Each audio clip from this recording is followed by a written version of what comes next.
क्या आप जानते हैं कि आपके किए गए वो काम जिन्हें आप दुनिया से छुपा चुके हैं, वो आज भी आपका पीछा कर रहे हैं?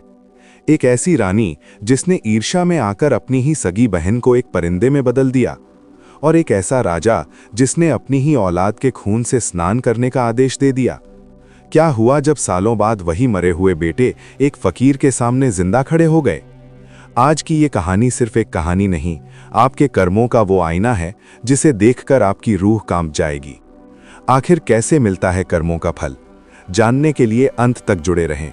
मित्रों, मैं आप सभी से माता लक्ष्मी और भगवान नारायण से प्रार्थना करता हूं कि जो भी इस कहानी को पूरा सुने और भगवान श्री विष्णु के नाम का स्मरण करे, उसका घर परिवार हमेशा धन दौलत से भरा रहे, उसके घर में सुख और शांति बनी रहे और उसके मन में सही ज्ञान का संचार हो। मित्रों, आप भी इस अद्भुत ज्ञान यात्रा में हमारा साथ जरूर दीजिए। मित्रों, एक बार की बात है, भगवान विष्णु और माता लक्ष्मी आकाश मार्ग से कहीं जा रहे थे। उड़ते उड़ते माता लक्ष्मी की नज़र धरती पर पड़ी। उन्होंने देखा कि वहां अजीब नज़ारा है। कई लोग तो बहुत ही खुश हैं, मानो उन्हें संसार की सारी खुशियां मिल गई हों, लेकिन वहीं दूसरी तरफ कई लोग बहुत ही ज्यादा दुखी हैं और अपनी किस्मत को रो रहे हैं। ये देखकर माता लक्ष्मी के मन में एक जिज्ञासा जागी। उन्होंने भगवान विष्णु से कहा, हे प्रभु, मुझे आपसे एक सवाल पूछना है। भगवान विष्णु मुस्कुराए और बड़े प्यार से बोले, पूछो प्रिय, तुम्हारे मन में क्या उलझन है? तब माता लक्ष्मी ने पूछा, हे नाथ, धरती पर यह कैसा भेदभाव है? कोई तो इतना सुखी है और कोई इतना दुख झेल रहा है, आखिर ऐसा क्यों?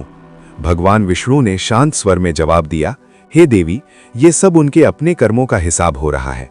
जिन लोगों के कर्म अच्छे रहें, उनका हिसाब अच्छा हो रहा है, और जिन्होंने बुरे कर्म किए, उनका बुरा हिसाब हो रहा है। माता लक्ष्मी फिर भी संतुष्ट नहीं हुई।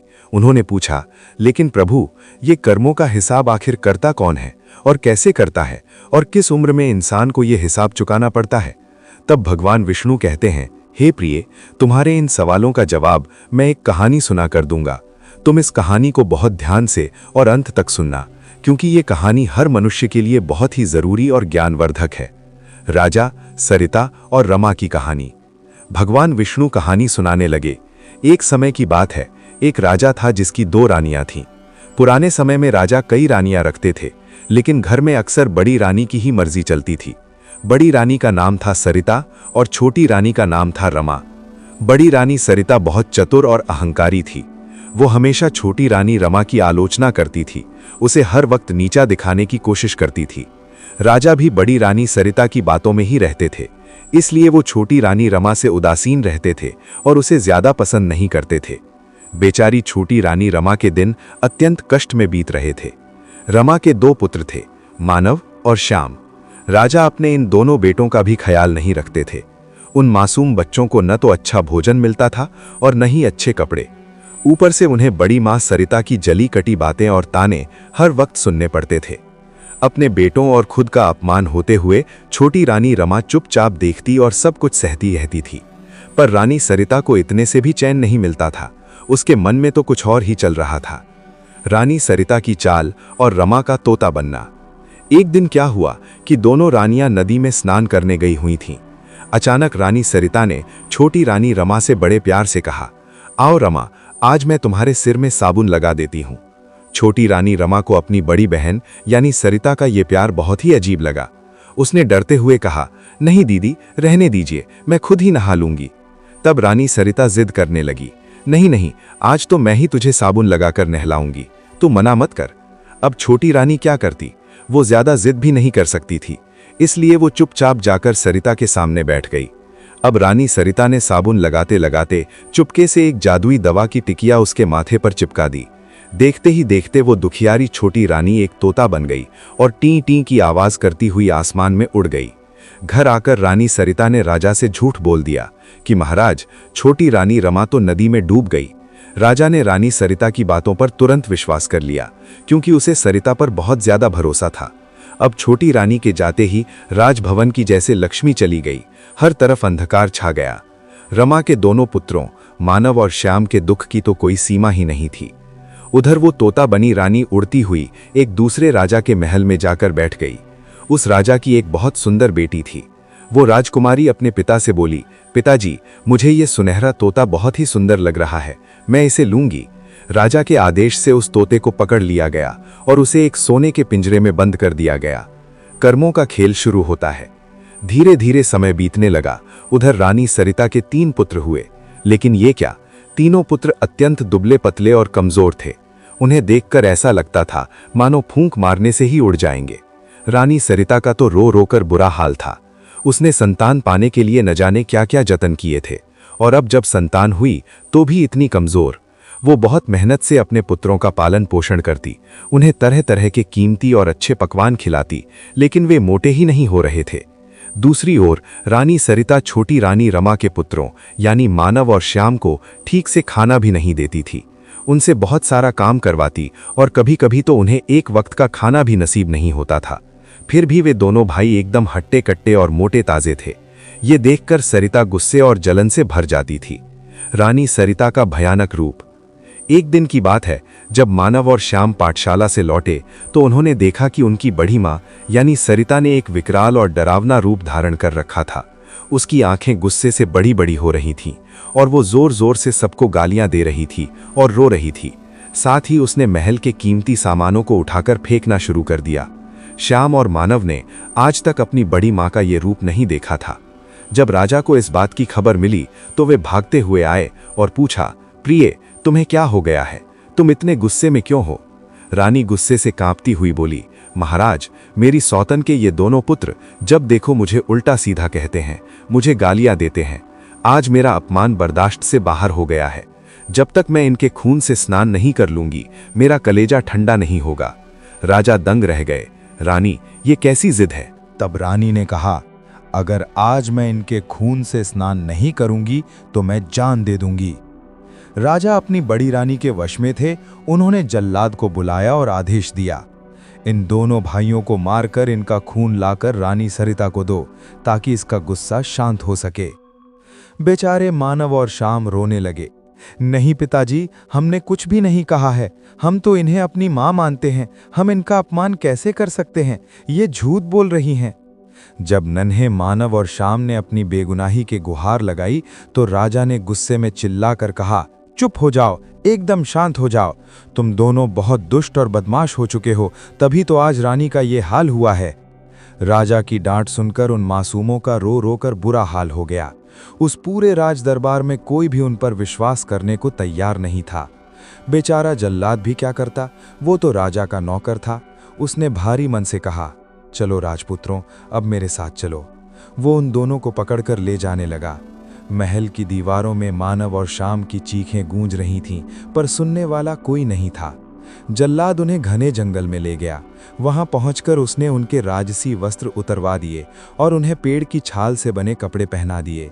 मानव अपनी सिसकियां रोकते हुए छोटे भाई श्याम से बोला, भाई, शायद हमारे भाग्य में यही लिखा था। अब हम कर भी क्या सकते हैं? हमारी बात कोई सुनना नहीं चाहता और यहाँ जंगल में हमारा अपना है ही कौन। चलो अब भगवान के पास ही चलते हैं, शायद अगले जन्म में हम फिर खुशियों के साथ मिलें। उन नन्हे बच्चों की बातें सुनकर पत्थर दिल जल्लाद का कलेजा भी पसीज गया। उसे उन पर बहुत दया आई। उसने सोचा, माना कि ये राजा की आज्ञा है, पर इन मासूमों को मैंने अपनी गोद में खिलाया है, मैं इनका खून कैसे कर सकता हूँ?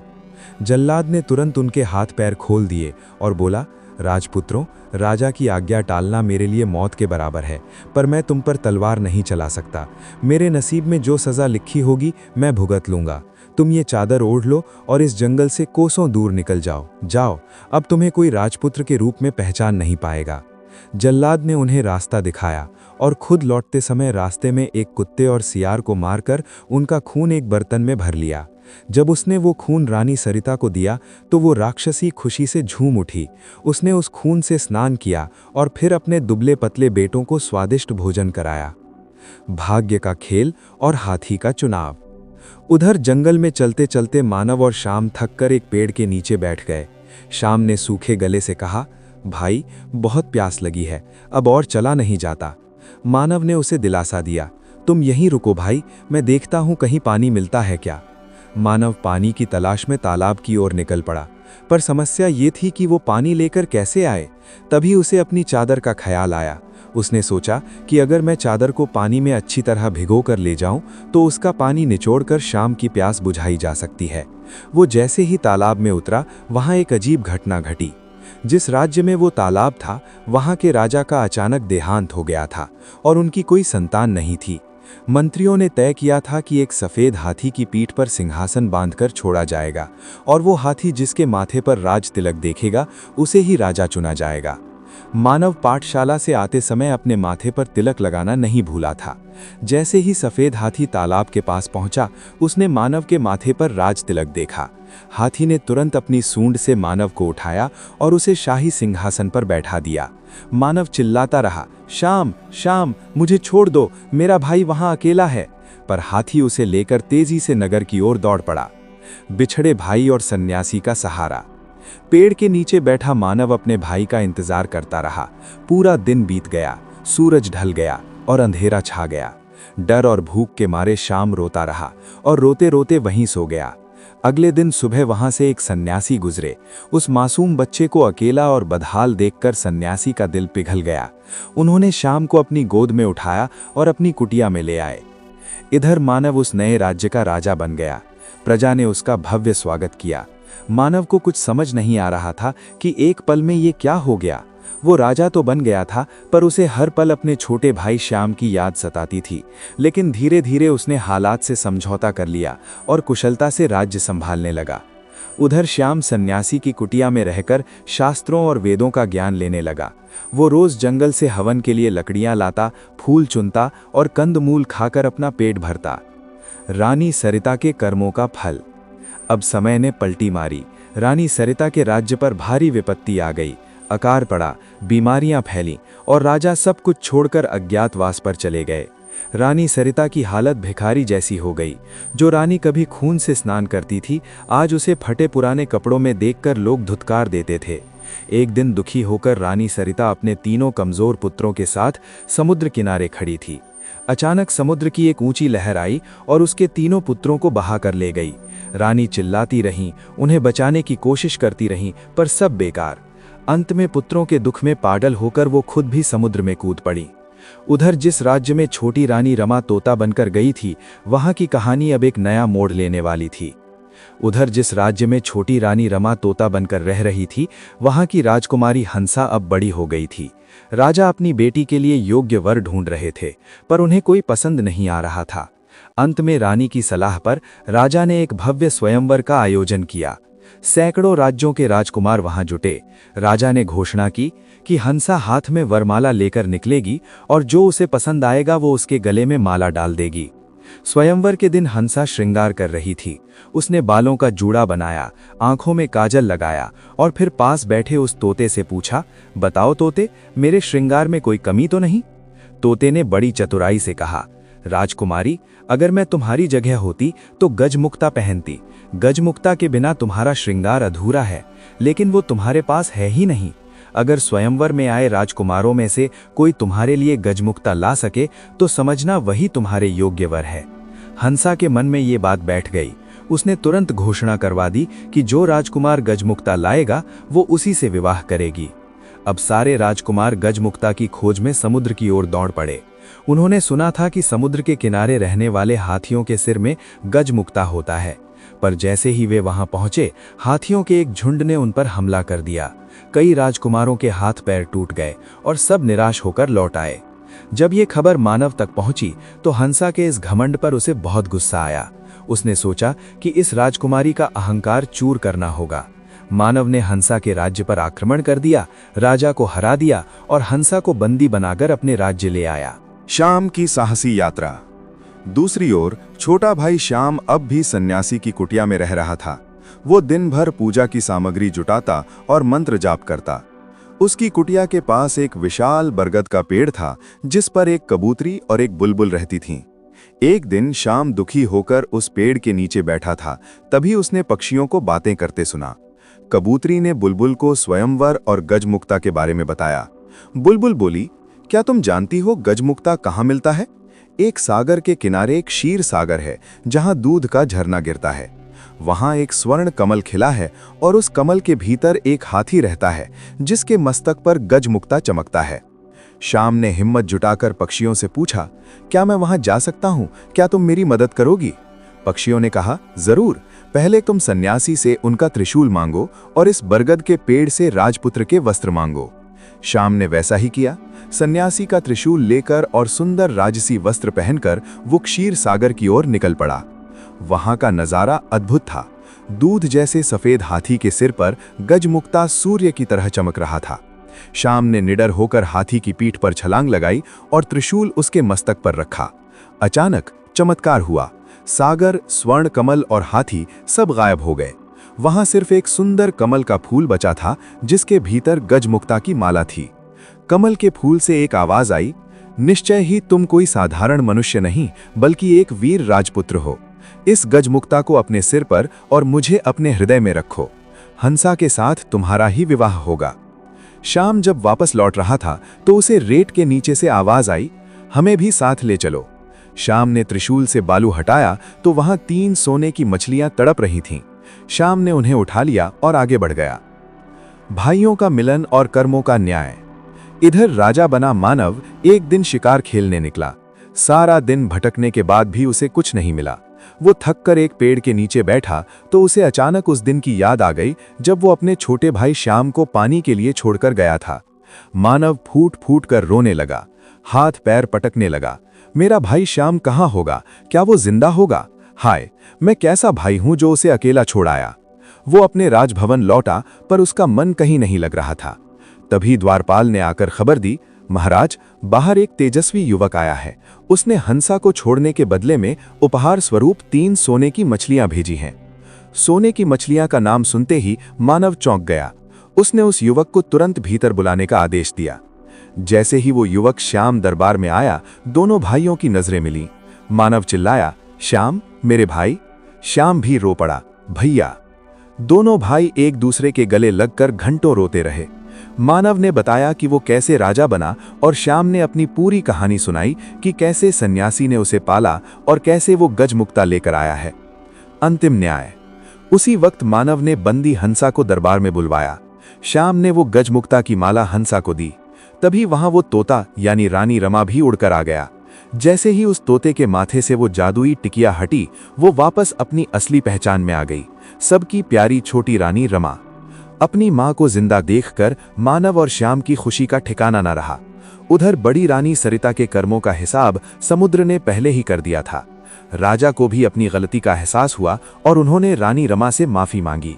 श्याम का विवाह राजकुमारी हंसा के साथ बड़ी धूमधाम से हुआ। भगवान विष्णु ने माता लक्ष्मी से कहा, देखा प्रिय, कर्मों का हिसाब ऐसे ही होता है।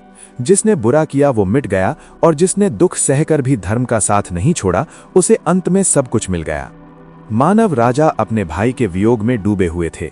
7 दिनों तक श्याम राजमहल के बाहर रहा। 8वें दिन जब मानव राजा थोड़े सामान्य हुए तो उन्होंने उन सोने की मछलियों को देखा। उन्होंने दासियों से कहा कि इनका भोजन बनाया जाए, लेकिन जैसे ही दासियां उन्हें काटने बैठीं, उनके होश उड़ गए। मछलियां इंसानी आवाज में बोल उठीं, हमें मत काटो, हम राजा के भाई हैं। जब ये खबर मानव राजा तक पहुंची तो वो नंगे पैर भागते हुए राजभवन से बाहर आए। वहां उन्होंने अपने भाई श्याम को देखा। दोनों भाई एक दूसरे के गले लगकर फूट फूट कर रोने लगे। तभी दासियां उन बोलने वाली मछलियों को लेकर आईं। जैसे ही राजा मानव ने उन मछलियों को छुआ, वो 3 सुंदर राजकुमारों में बदल गईं। ये कोई और नहीं बल्कि बड़ी रानी सरिता के वही तीनों पुत्र थे। उन्होंने रोते हुए मानव और श्याम को बताया, भैया, हमारी मां सरिता के पापों का घड़ा भर गया था। राजा फकीर हो गए और मां ने समुद्र में जान दे दी। हम तीनों न जाने कैसे बच गए और मछली बन गए थे। 5 भाई अब एक साथ राजमहल में रहने लगे। रानी रमा का पुनर्जन्म और हंसा का विवाह।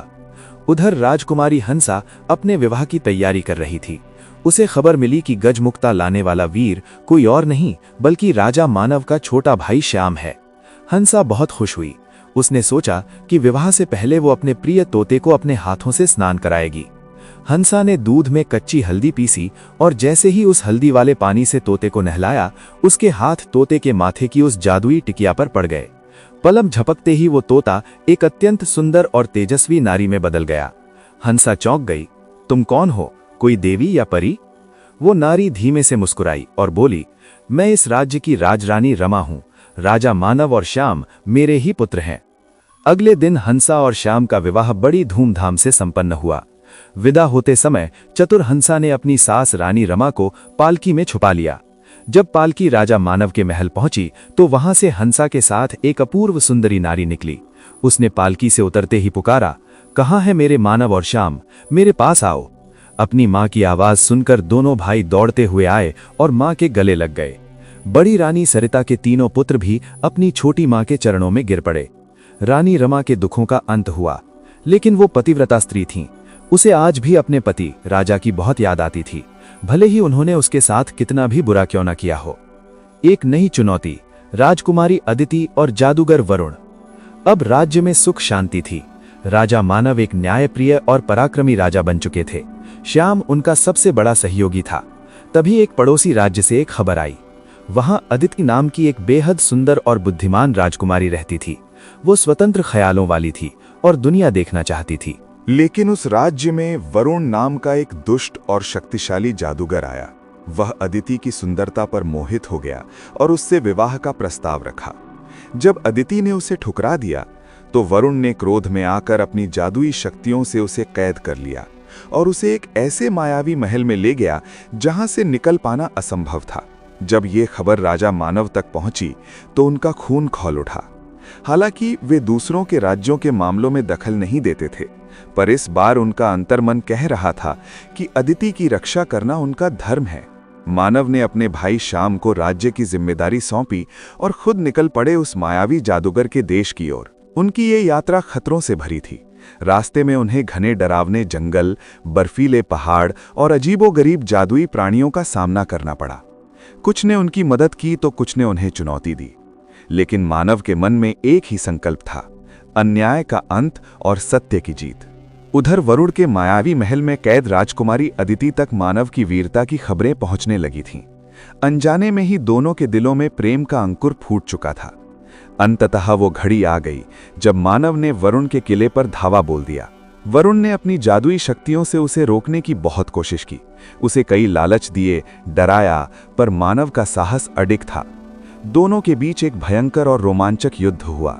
तलवारों की खनक और जादू की गर्जना के बीच मानव ने अपनी वीरता से उस दुष्ट जादूगर वरुण को धूल चटा दी।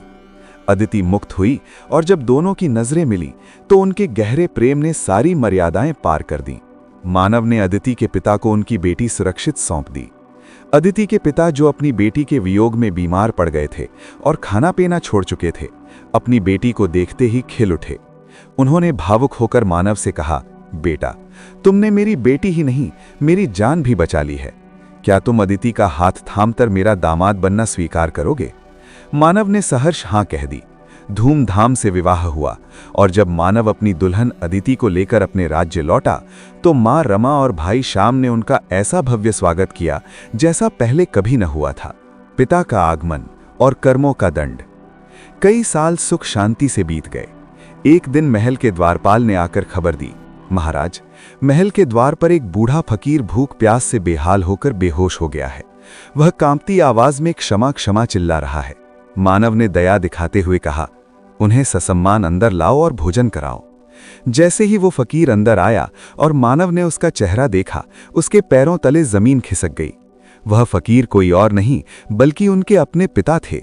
जब पिता की आंखें खुली और उन्होंने सामने मानव और श्याम को जिंदा देखा तो वे थर-थर कांपने लगे। उन्हें लगा शायद वे मर चुके हैं और परलोक में हैं। उन्होंने डरते हुए पूछा, क्या मैं मर गया हूं?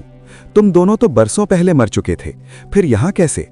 तभी सामने से रानी रमा आई और अपने पति के चरणों में गिर पड़ी। राजा की आंखों से पश्चाताप के आंसू बहने लगे। उन्होंने रोते हुए पूछा, रमा, तुम तो तालाब में डूब गई थी, सरिता ने मुझे यही बताया था। तब रानी रमा ने उन्हें सारी सच्चाई बताई कि कैसे सरिता ने उन्हें तोता बनाया था। मानव और श्याम ने भी बताया कि कैसे उस जल्लाद के दिल में तो दया थी जिसने उन्हें नहीं मारा, पर एक पिता होकर उनके अपने दिल में दया नहीं थी। अंतिम सीख, कर्म ही ईश्वर है। वह फकीर बना राजा जोर जोर से रोने लगा। उसने कहा, मुझे भगवान भी कभी माफ नहीं करेंगे। मैंने अपनी आंखों पर पट्टी बांध ली थी। आज मुझे समझ आया कि जैसी करनी वैसी भरनी। मैंने और सरिता ने जो किया उसका फल हमने इसी जन्म में भोग लिया। मैं राजा से रंक बन गया और तुम लोग अपनी अच्छाई से रंक से राजा बन गए। भगवान के घर देर है पर अंधेर नहीं। तब रानी रमा ने सबको समझाते हुए बहुत बड़ी बात कही जो आज हम सबको समझने की जरूरत है। रमा ने कहा, स्वामी, भगवान श्री कृष्ण गीता में स्वयं कहते हैं कि कोई भी मनुष्य एक क्षण के लिए भी कर्म किए बिना नहीं रह सकता।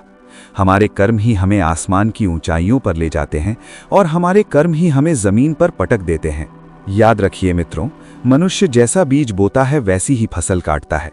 ईश्वर आपको माफ कर सकता है, लेकिन आपके बुरे कर्म आपको कभी माफ नहीं करते। उनका हिसाब तो समय खुद करता है। अगर इंसान अपने कर्मों से दोस्ती कर ले और धर्म के मार्ग पर चले तो जिंदगी उसे हमेशा खूबसूरत मौके देती है। आज रानी रमा, राजा मानव और श्याम का परिवार फिर से एक था, लेकिन ये सब केवल उनके धैर्य और अच्छे कर्मों का फल था। महल के आंगन में सन्नाटा पसरा था। फकीर बने राजा अपने बेटों और पत्नी के सामने सिर झुकाए खड़े थे।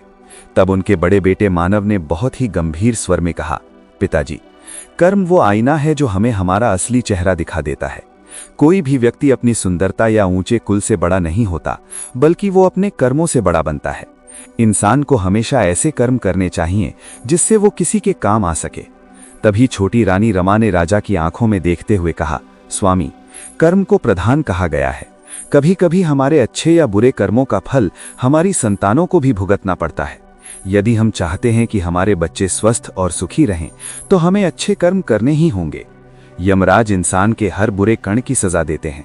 अगर आप ईश्वर पर विश्वास रखते हैं तो आपका हिसाब ईश्वर रखेगा, लेकिन अगर आप सिर्फ खुद पर विश्वास रखते हैं तो आपके कर्म आपको याद दिलाएंगे कि आपने क्या अच्छा किया और क्या बुरा।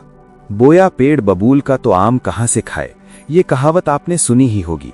इंसान चाहे कलयुग में हो या सतयुग में, उसे अपने कर्मों का हिसाब देना ही पड़ता है। चित्रगुप्त की अदालत और दो व्यक्तियों का भाग्य। रानी रमा ने राजा को समझाते हुए एक अद्भुत उदाहरण दिया। स्वामी, एक बार दो व्यक्ति मरने के बाद भगवान की अदालत में पहुंचे। भगवान ने चित्रगुप्त से उनके कर्मों का लेखा जोखा मांगा। पहले व्यक्ति का हिसाब देखा गया जो मरते समय बहुत बेईमान था। मालूम पड़ा कि वो पहले बहुत ईमानदार था और उसके भाग्य में बहुत बड़ा सुख लिखा था, लेकिन उस सुख को मिलने से पहले उसकी एक अंतिम परीक्षा हुई जिसमें उसने अपना धीरज खो दिया और बेईमानी का रास्ता चुन लिया। नतीजा ये हुआ कि उसके नसीब का बड़ा सुख कम होते होते सिर्फ एक बटुआ रह गया जिसमें 1000 रुपए थे। विधि के विधान के आगे भगवान भी विवश थे। अब बारी आई दूसरे व्यक्ति की, जो मरते समय बेहद ईमानदार था। उसके पिछले कर्म बहुत बुरे और बेईमानी वाले थे, जिसके कारण उसे कड़ी सजा मिलने वाली थी, लेकिन उसने समय रहते खुद को सुधार लिया और ईमानदारी अपना ली। उसकी वह कड़ी सजा कम होते होते सिर्फ एक कांटा चुभने जितनी रह गई। उसे जो कांटा चुभा वो उसकी ईमानदारी का फल नहीं था, बल्कि उसकी पुरानी बेईमानी की बची कुची सजा थी। भगवान हर बुरे व्यक्ति को सुधरने का मौका देते हैं और हर अच्छे व्यक्ति की परीक्षा लेते हैं। आज लोग कहते हैं कि बेईमानी में मौज है, पर वो मौज तब तक ही है जब तक पिछले पुण्यों का फल बाकी है। जैसे ही पुण्य खत्म होंगे, दुखों का पहाड़ टूट पड़ेगा। एक सुखद अंत और विष्णु लक्ष्मी संवाद। रानी रमा की बातें सुनकर राजा की आंखों से पश्चाताप की धारा बह निकली।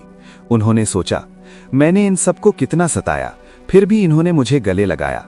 अगर मैं इनकी जगह होता तो शायद फांसी दे देता, पर इनका दिल कितना बड़ा है। राजा ने अपनी पत्नी रमा और अपने 5 पुत्रों से क्षमा मांगी। अब पूरा परिवार एक साथ खुशी खुशी रहने लगा। बरसों बाद उस राजमहल में असली खुशियां लौटी थीं। आकाश मार्ग से ये सब देख रहे भगवान विष्णु ने माता लक्ष्मी की ओर मुड़कर कहा, देखा प्रिय, मनुष्य के कर्मों का हिसाब इसी जन्म में होता है। कर्म कभी पीछा नहीं छोड़ते, चाहे अच्छे हों या बुरे, वे लौटकर जरूर आते हैं। इस दुनिया में सबसे बड़ा धर्म और सबसे बड़ी पूजा हमारे कर्म ही हैं। मित्रों, याद रखिएगा, अगर हम अच्छे कर्म करते हैं तो हमारा हिसाब अच्छा होगा, और अगर बुरे तो सजा से कोई नहीं बचा पाएगा। इसलिए हमेशा नेक रास्ते पर चलें। मित्रों, याद रखिए, अगर हम कर्म अच्छे करेंगे तो हमारी जिंदगी भी अच्छी रहेगी, लेकिन अगर कर्म बुरे होंगे तो जिंदगी नर्क बनते देर नहीं लगेगी। हमारे कर्म ही वो साया है जो हमारा हिसाब लेने वापस आते हैं। जब कर्मों का हिसाब सामने आता है तो वह किसी भी रूप में आ सकता है, कोई मनुष्य, कोई जानवर या कोई घटना बनकर। अगर कोई आपसे कहे कि तुम्हें तुम्हारे कर्मों का फल मिलेगा तो डरिए मत। अगर आपने अच्छा किया है तो वो शब्द आपके लिए एक दुआ बन जाएंगे, लेकिन अगर आपने बुरा किया है तो वही शब्द आपके लिए सबसे बड़ी बद्दुआ और डर बन जाएंगे। इसलिए हमेशा दूसरों का भला करिए, क्योंकि जब आप दूसरों की सहायता करते हैं तो कुदरत आपकी सहायता करने का रास्ता खुद बना लेती है। न्यायाधीश की अदालत। राजा हो या रंक, कर्मों की चक्की में सब पिसते हैं। कोई कितना भी शक्तिशाली क्यों ना हो, उसे अपने किए का फल इसी लोक में भोगना पड़ता है।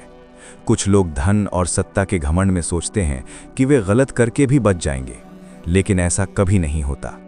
इस लोक में शायद आप बच भी जाएं, लेकिन जब आप उस तीनों लोक के न्यायाधीश के सामने पेश होंगे तो आपके एक एक पल का हिसाब होगा। वहां न धन चलेगा न बल, वहां सिर्फ आपके कर्मों की गवाही चलेगी। भाग्य या कर्म, श्री कृष्ण का मार्गदर्शन। श्रीमद् भागवत गीता में भगवान श्री कृष्ण ने कर्मयोगी होने का उपदेश दिया है। अक्सर लोग अपने कष्टों के लिए भाग्य को दोष देते हैं। वे कहते हैं मेरी किस्मत ही खराब है, लेकिन वे ये भूल जाते हैं कि भाग्य का धागा उन्हीं के कर्मों से जुड़ा है। श्री कृष्ण कहते हैं कि मनुष्य को सदैव अच्छे कर्म करने चाहिए, क्योंकि जब कर्म क्षीण हो जाते हैं तो भाग्य भी नष्ट हो जाता है। जिसका विश्वास अपने कर्मों पर अटल है वही जीवन में सफल होता है। अगर आप अपने काम की गुणवत्ता में समझौता करते हैं तो आप अपने परिणाम से भी समझौता कर रहे हैं। संचित कर्म और आने वाला कल। आज आपकी जो भी किस्मत है वो आपके पिछले संचित कर्मों का फल है। श्री कृष्ण कहते हैं कि मनुष्य को पूरी तरह भाग्य पर निर्भर नहीं रहना चाहिए। जो लोग बिना कर्म किए फल की चिंता करते हैं उन्हें सिर्फ असफलता मिलती है। हमारा आज का कर्म हमारे आने वाले कल की नींव रखता है। भगवान सलाह देते हैं कि आप अपना या किसी और का भाग्य रातों रात नहीं बदल सकते, लेकिन अपनी अच्छी प्रेरणा और नेक कर्मों से खुद का मार्गदर्शन अवश्य कर सकते हैं। इसलिए भाग्य पर विचार करने से कहीं ज़्यादा आवश्यक है कि आप अपने कर्मों पर विचार करें। मित्रता और वफादारी की सीख। अंत में श्री कृष्ण एक बहुत ही सुंदर सीख देते हैं। हमेशा उन लोगों के कर्जदार और वफादार रहिए जिन्होंने आपके बुरे समय में आपका साथ दिया था। अंजाम की खबर तो कर्ण को भी थी कि युद्ध में क्या होने वाला है, लेकिन बात तो उस मित्रता और वफादारी को निभाने की थी जो उसने दुर्योधन के साथ निभाई थी। कर्म सिर्फ काम करना नहीं है, बल्कि अपने संबंधों के प्रति ईमानदार रहना भी एक बहुत बड़ा कर्म है। संसार का यही नियम है, जैसा बोओगे वैसा ही काटोगे। भगवान के घर में देर है पर अंधेर नहीं। अपने कर्मों को ही अपनी सबसे बड़ी ताकत बनाइए, क्योंकि यही वो दौलत है जो मरने के बाद भी आपके साथ चलती है। भगवान श्री कृष्ण कहते हैं कि शांति, सौम्यता, मौन, आत्मसंयम और पवित्रता, ये पांचों चीजें मनुष्य के मन को अनुशासित करती हैं। जिस व्यक्ति में ये गुण आ जाते हैं वो संसार की किसी भी परिस्थिति से विचलित नहीं होता। गीता का सार यही है कि आप किसी का भाग्य नहीं बदल सकते, लेकिन अच्छी प्रेरणा देकर उसका मार्गदर्शन तो कर ही सकते हैं। भगवान कहते हैं, हे अर्जुन, जीवन में कभी मौका मिले तो सारथी बनना, स्वार्थी नहीं। अहंकार और प्रतिभा का रहस्य। अहंकार मनुष्य से वो सब करवाता है जो अंत में उसके विनाश का कारण बनता है। इसलिए जितना जल्दी हो सके इस मैं के भाव को त्याग देना चाहिए। श्री कृष्ण कहते हैं कि कर्म वो फसल है जिसे इंसान को हर हाल में खुद ही काटना पड़ता है। इसलिए हमेशा बीज अच्छे बोएं ताकि फसल भी सुखदायी हो। हर इंसान के अंदर ईश्वर ने एक अनूठी प्रतिभा दी है, लेकिन अक्सर लोग दूसरों के जैसा बनने की होड़ में अपनी उस असली पहचान को नष्ट कर देते हैं। याद रखिए, जब आपके कर्म क्षीण होते हैं तो भाग्य भी साथ छोड़ देता है। जिसका अपने कर्मों पर अटूट विश्वास है वही सफल होता है। जो बिना कर्म किए फल की चिंता करता है उसे केवल असफलता ही हाथ लगती है। अस्थायी जीवन और स्वधर्म की शक्ति। परिस्थितियां चाहे कितनी भी खराब क्यों ना हो, वे हमेशा एक जैसी नहीं रहती। वे बदलती जरूर हैं, बस आपको थोड़ा धैर्य और हिम्मत रखने की जरूरत है। श्री कृष्ण कहते हैं कि ईश्वर कभी किसी के साथ नाइंसाफी नहीं करता। वो आपको वही देता है जिसके आप वास्तव में लायक हैं। अगर आपने जीवन में कोई सांसारिक रिश्ता खोया है या किसी से निराश हैं, तो वो रिश्ता मुझसे यानी श्री कृष्ण से जोड़ लो, क्योंकि मैं कभी छोड़कर नहीं जाऊंगा। इस संसार में कुछ भी स्थायी नहीं है, इसलिए खुद को तनाव की आग में न जलाएं। कभी कभी लक्ष्य की प्राप्ति के लिए अकेले चलना पड़ता है, क्योंकि भीड़ में चलने से अक्सर हम अपनी दिशा खो देते हैं। श्री कृष्ण कहते हैं, दूसरे के कर्तव्य का पालन करने से भय पैदा होता है। अपने स्वधर्म को पहचानो। दूसरों की नकल करने की बजाय खुद को पहचानना ही सबसे बड़ा ज्ञान है। धर्म के नाम पर आडंबर से बचें। एक कड़वा संदेश। मित्रों, आज एक कड़वी सच्चाई पर बात करना बहुत जरूरी है।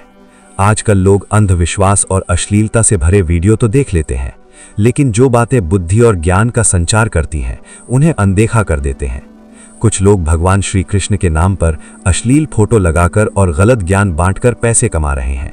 वे पापी लोग श्री कृष्ण के पवित्र नाम का सहारा लेकर आपको बेवकूफ बना रहे हैं। सही ज्ञान को पहचानना और अंधविश्वास से बचना ही आपका असली धर्म है। हम बहुत मेहनत से श्री कृष्ण और आध्यात्मिक ज्ञान की बातें आप तक पहुंचाते हैं। हम चाहते तो अश्लील फोटो लगाकर व्यूज और पैसे कमा सकते थे, लेकिन हमारा उद्देश्य पैसा कमाना नहीं, बल्कि गीता के ज्ञान को घर घर पहुंचाना है। जब सच्चाई वाले वीडियो पर लोग कम आते हैं तो मन थोड़ा उदास जरूर होता है, लेकिन हम सच्चाई के रास्ते से कभी नहीं भटकेंगे। हम भले ही कम लोगों तक पहुंचें, पर हम गलत बात कभी नहीं बताएंगे। सिर्फ पैसा कमाना ही जीवन नहीं है, बल्कि भगवान श्री कृष्ण की कृपा से लोगों का जीवन बदलना ही असली सफलता है। ईश्वर के नाम पर गलत ज्ञान देना सबसे बड़ा पाप है। इसलिए सही का साथ दें और गीता के इस दिव्य प्रकाश को फैलाने में अपना योगदान दें। मित्रों, हमारा एकमात्र संकल्प है गीता के दिव्य ज्ञान को घर घर पहुंचाना। लेकिन ये महान कार्य तभी सफल हो सकता है जब आप सब इस नेक यात्रा में हमारे सारथी बने। ये केवल मेरा या आपका प्रयास नहीं, बल्कि हम सबका सामूहिक धर्म है कि हम भगवान श्री कृष्ण की शिक्षाओं को जन जन तक पहुंचाएं और उन्हें अपने स्वयं के जीवन में उतारने का ईमानदार प्रयास करें। हमारा उद्देश्य केवल शब्द सुनाना नहीं, बल्कि आपके जीवन में सकारात्मक बदलाव लाना है।